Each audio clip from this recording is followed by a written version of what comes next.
नमस्कार जय जगन्नाथ। आज 8 जनवरी गुरुवार। आज दिन किसी देश और राज्यर किसी गुरुत्वपूर्ण खबर रही। वीडियो को संपूर्ण देखंतु जहा द्वारा आपण संपूर्ण बेटे पाई परिबे एवं वीडियो को लाइक कर सहित चैनल को सब्सक्राइब करखंतु जहा फल आपण एभली लेटेस्ट न्यूज बेटे सर्वप्रथम पाई परिबे। तो आसंतु संपूर्ण खबर उपरे नजर पकेबा। प्रथम सूचना रही सारा देश में एप्रिल रु सेप्टेम्बर मास मध्य प्रथम पर्याय जनगणना हेबो। एही समय मध्य राज्य गुड़िक घर तालिका और गृह गणना करिवे। एही 6 मास मध्यरु ओडिशा रे एप्रिल रु मे पर्यंत एक मासव्यापी प्रथम पर्याय जनगणना हेबो बोली राज्य सरकार निष्पत्ति नेछंती। एनै आज लोकसभा भवन रे उन्नयन कमिशनर देवरंजन कुमार सिंहଙ୍କ अध्यक्षताରେ राज्य स्तरीय जनगणना समन्वय कमिटी बैठक अनुष्ठित हो जाइछि। परवर्ती सूचना हाड़भंगा जेल थरुची ओडिशा 12 डिग्री तले 38 सहर सीमीपार 0 डिग्री ठंडा शुल्क वायु प्रभाव उपकूल उपात सबुठी पाद तलमुहा। राजधानी रे बाघुआझाड़ सकाळ 5:23 सुधा भुवनेश्वर 10 डिग्री छुईची पाद। कंधमाल जिला घो उदयगिरी सर्वनिम्न तापमात्रा 3 डिग्री को खसिया सह चलित वर्ष यह सबठू कम तापमात्रा बोली पाणीपाग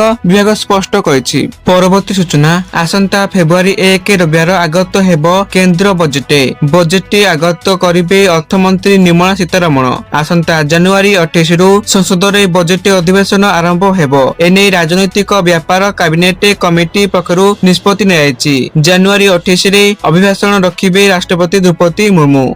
परवर्ती सूचना सोशल मीडिया और व्हाट्सएप ऐप रे एक मेसेज द्रुत गति रे भाइराल हेउची। एथिरे दाबी कराइछि जे जदि एसबीआई ग्राहक निज आधार अपडेट न करंती तेबे तांकर एसबीआई इनो ऐप ब्लॉक करि दिया जिवो। एही मेसेज लोकन को एक एपीके फाइनल डाउनलोड करिया को कहैछि जहा को आधार अपडेट प्रमाण मध्ये कहैछि। एहा करे द्वारा आपनको बैंक अकाउंट रे टंका खाली हेबार संभावना रहिछि। परवर्ती सूचना रहिछि चाषी को टंका हड़प करियार नुआ तरीका सामना को आसीछि। लैंप को धान आनुथुवा चाषी गाड़ी रो धान ओलाई ओजन पर मंडी रे धान रखिबा जाए हेउथुवा लेबर खर्च लोट कहउछंती लैंप कर्तृपक्ष।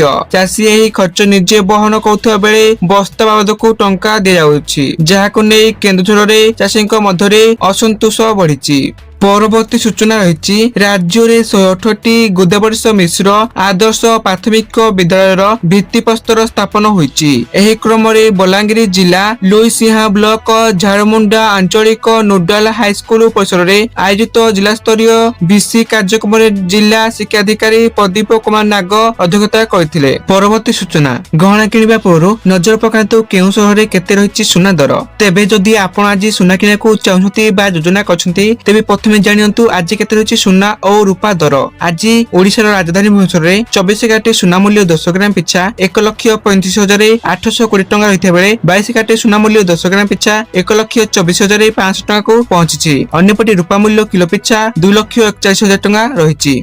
परवर्ती सूचना चाषी बड़ खबर आसिबो पीएम किसान सम्मान निधि योजनार 22तम किस्ती टंका। प्रधानमंत्री किसान सम्मान निधि योजना रे देशर लक्ष लक्ष क्षुद्र और नामात्र चाषी को आर्थिक सहायता मिलता है। 2019 मसीह केंद्र सरकार द्वारा यह योजना आरंभ होइतिला। तेबे पीएम किसान योजना रे देशर समस्त चाषी को 21तम किस्ती मिलता बेले 22तम किस्ती टंका केबे मिलिबो से नै जातक परि चाहिछंती। चैत मास जनवरी रु मार्च शेष सप्ताह बेलको 22तम किस्ती टंका चाषी अकाउंट को जाय पारे बोली गणमाध्यम रिपोर्ट रे कहैछि। परवर्ती सूचना भारतर अर्थनीति को मापिबार मुख्य मापक ग्रॉस डोमेस्टिक प्रोडक्ट जीडीपी बदल रे नेट डोमेस्टिक प्रोडक्ट एनडीपी आसी पारे। देशर अर्थनीति को आकलन करिवार मूल मापक रे परिवर्तन आनिया पई परिसंख्यान मंत्रालय विचार करथुवा जणा पड़िछि। विश्व स्तरीय परिसंख्यान नियम एसएनए 2025 सुपारिश को आधार करी एही परिवर्तन करिवार संभावना रहिछि। परवर्ती सूचना